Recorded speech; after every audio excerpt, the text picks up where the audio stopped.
एक था शेर, एक था चूहा।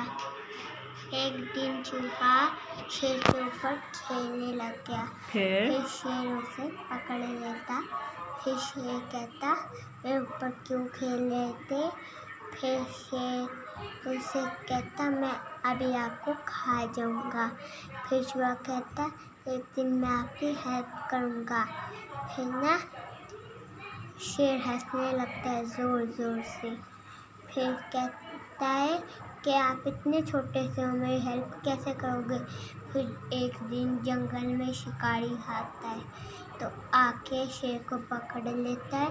फिर शेर बहुत ज़ोर से बोलने लगता है। फिर चूहा अब कहता है, ये कौन है जो आवाज़ें निकाल रहे हैं बहुत ज़ोर ज़ोर से?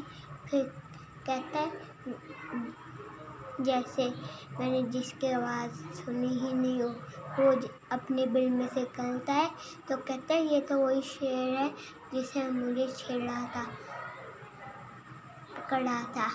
फिर चूहा जाके जाल को काट देता है अपने तेज तीर से। फिर वो दोनों फ्रेंड्स बन जाते हैं। कहानी खत्म।